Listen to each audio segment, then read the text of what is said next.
नमस्कार दोस्तों, कैसे हैं आप सभी। उम्मीद करती हूँ सभी स्वस्थ होंगे। दोस्तों, आप सभी का आपके चैनल प्राचीन उपाय में स्वागत है। अगर चैनल में पहली बार आए तो प्लीज़ चैनल को सब्सक्राइब करें ताकि वीडियो की नोटिफिकेशन समय समय पर आपको मिलती रहे। तो चलिए चलते हैं वीडियो की तरफ। होला अष्टक के दिन भूल कर भी ना करें ये काम। होली से पहले पड़ने वाले 8 दिनों को होला अष्टक कहा जाता है। इस समय ग्रहों का स्वभाव उग्र रहता है, इसलिए होला अष्टक के दिनों में आपको विशेष सावधानी बरतने की जरूरत होती है। होला अष्टक के दौरान किसी भी शुभ काम के लिए भी मनाही होती है। होली से पहले पड़ने वाले 8 दिनों को होला अष्टक कहा जाता है। ये फागुन मास की अष्टमी से शुरू होकर पूर्णिमा यानी होलिका दहन तक रहता है। इन दिनों के दौरान कोई भी शुभ काम नहीं किया जाता है। इस साल होला अष्टक की शुरुआत 17 मार्च से शुरू होकर 24 मार्च को समाप्त होगी। अगले दिन 25 को रंग होली खेली जाएगी। होला अष्टक के दिनों में किसी भी तरह के शुभ काम को नहीं करने की सलाह दी जाती है। आइए मैं बताती हूँ कौन से काम है जो नहीं करने चाहिए।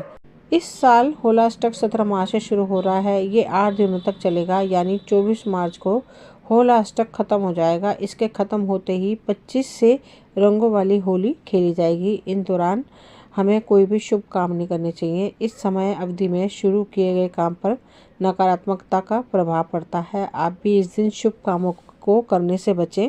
होला अष्टक में शुभ कार्यों को करने के लिए मना किया जाता है। इस समावधि में शादी करने या शादी की डेट निश्चित करना की मनाही होती है। ऐसी मान्यता है कि इससे जोड़े के जीवन में अशुभ प्रभाव पड़ता है। घर बनाने या घर में प्रवेश के लिए भी ये समय शुभ नहीं माना जाता है। होला अष्टक में किसी नए काम की शुरुआत नहीं करनी चाहिए, जैसे नौकरी, गाड़ी, सोना या चांदी जैसे कीमती चीज़ों को इन दिनों में खरीदने से बचें। ये समय अच्छा नहीं माना जाता है।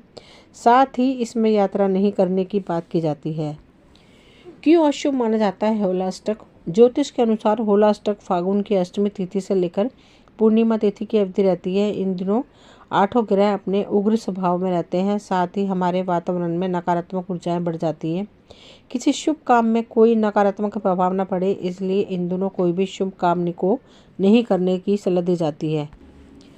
लक्ष्मी प्राप्ति और नकारात्मक शक्तियों से मुक्ति और परिवार में सुख शांति के लिए होला अष्टक के 8 दिन घर के मेन गेट के दोनों तरफ मेन चौखट पर हल्दी और सिंदूर से स्वास्तिक बनाएं और सुबह शाम दीपक जलाएं। ऐसा करने से होला अष्टक का नकारात्मक प्रभाव दूर होता है और घर में माँ लक्ष्मी का प्रवेश होता है।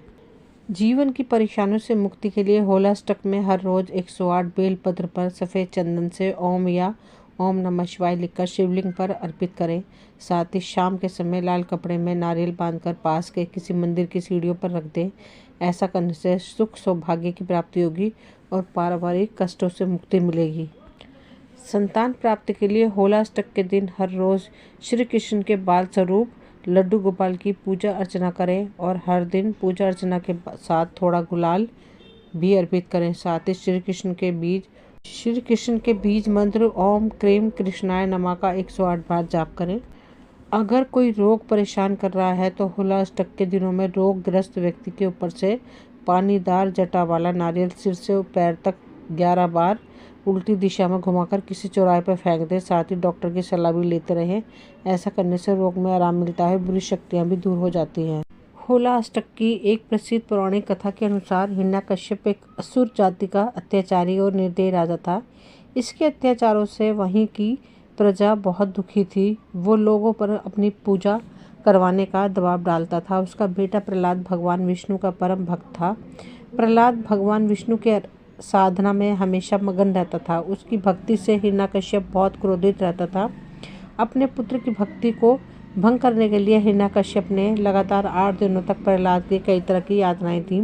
से जुड़ी पौराणिक कथाएं हैं। एक प्रसिद्ध पौराणिक कथा के अनुसार हिरण्यकश्यप एक असुर जाति का अत्याचारी और निर्दयी राजा था। इसके अत्याचारों से वहाँ की प्रजा बहुत दुखी थी। वो लोगों पर अपनी पूजा करवाने का दबाव डालता था। उसका बेटा प्रहलाद भगवान विष्णु का परम भक्त था। प्रहलाद विष्णु भगवान की साधना में हमेशा मग्न रहता था। उसकी भक्ति में हिरण्यकश्यप बहुत क्रोधित रहता था। अपने पुत्र की भक्ति को भंग करने के लिए हिरण्यकश्यप ने लगातार 8 दिनों तक प्रहलाद को कई तरह की यातनाएं दी। होला अष्टक के ये 8 दिन इन्हीं यातनाओं के दिन माने जाते हैं। यही वजह है कि इन 8 दिनों में किसी भी तरह के शुभ काम नहीं किए जाते हैं। होला अष्टक के 8वें दिन हिरण्यकश्यप ने अपनी बहन होलिका को प्रहलाद की गोद में लेकर उसे जलाने को कहा। होलिका को यह वरदान मिला हुआ था कि वे आग में नहीं जल सकती है, लेकिन भगवान विष्णु ने अपने भक्त प्रहलाद को बचा लिया था और आग में होलिका जलकर खाक हो गई। तभी से इस दिन होलिका दहन मनाया जाता है। शिव कामदेव की कथा भी है।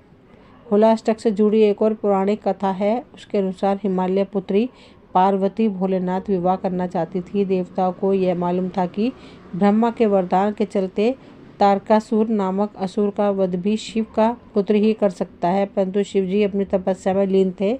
तब सभी देवताओं के आग्रह पर कामदेव ने शिवजी की तपस्या भंग करने का निश्चय किया। कामदेव ने प्रेम बाण चलाकर भगवान शिव की तपस्या भंग कर दी। तपस्या भंग होने पर भोलेनाथ बहुत क्रोधित हुए और उन्होंने अपनी तीसरी आंख खोल दी। कामदेव का शरीर उनके क्रोध की ज्वाला में जलने लगा, लेकिन फिर भी कामदेव 8 दिनों तक शिवजी की तपस्या भंग करने का पूरा प्रयास किया। अंत में शंकर भगवान ने क्रोधित होकर कामदेव को भस्म कर दिया। तब से यह दिन फागुन की अष्टमी के तौर पर मनाया जाता है। बाद में देव देवताओं ने भोलेनाथ को तपस्या भंग करने का कारण बताया। शिवजी ने पार्वती को देखकर उनकी आराधना सफल हुई और शिवजी ने उन्हें अपनी पत्नी के रूप में स्वीकार कर लिया। इसलिए होली को सच्चे प्रेम का विजय उत्सव भी मानकर मनाया जाता है। दोस्तों, ये वीडियो यहीं तक थी। मुझे उम्मीद है आपको पसंद आई होगी। अगर पसंद आई हो तो प्लीज़ लाइक शेयर सब्सक्राइब करें ताकि वीडियो की नोटिफिकेशन समय समय पर आपको मिलती रहे। मिलती हूँ अगली वीडियो में, तब तक के लिए थैंक यू।